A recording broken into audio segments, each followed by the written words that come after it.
A West Michigan school superintendent offering his salary to plug the district's budget hole.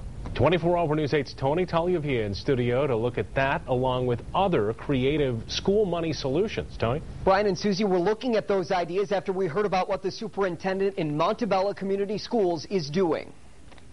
And so I thought if I had a good living for 39 years, I could do year number 40 and give it back to the district. So Superintendent Ron Farrell offered to work for free. Some colleagues call him frugal. He still drives this 1991 Cadillac with more than 250,000 miles on it. Almost 20 years old, just getting broke in. The superintendent was scheduled to make about $95,000 this coming school year, but the board didn't want to cut his entire salary. They're probably going to give me a little, but the savings to the district will be $80,000 or better. For the most part, you are going to be in alphabetical order.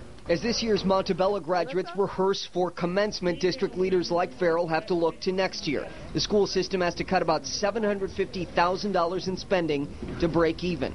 The biggest single source of savings, the superintendent says the district will employ about 10 fewer teachers next year. One piece of my legacy that I would never want to be is that while staff people were taking reductions and making concessions, that the superintendent, kept, so to speak, flying high with his wage. So what creative methods have other schools looked at? Just last night, the East Grand Rapids School Board voted a contract with Grand Rapids Public Schools for food service, a potential budget boost for both communities.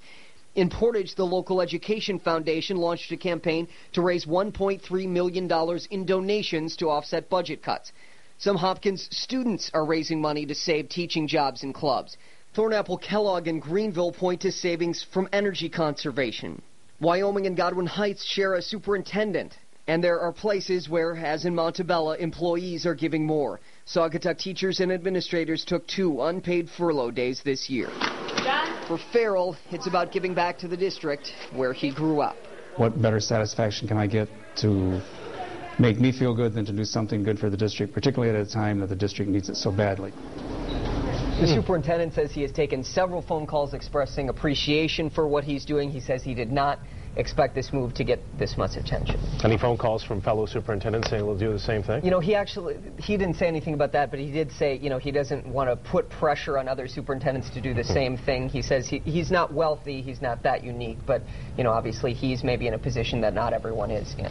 So he is going to be getting $15,000? I know the school board said we want to pay you something. It'll be roughly something like that. The savings, roughly $80,000, with his original pay being roughly $95,000. All right, Tony, thank you. Amazing.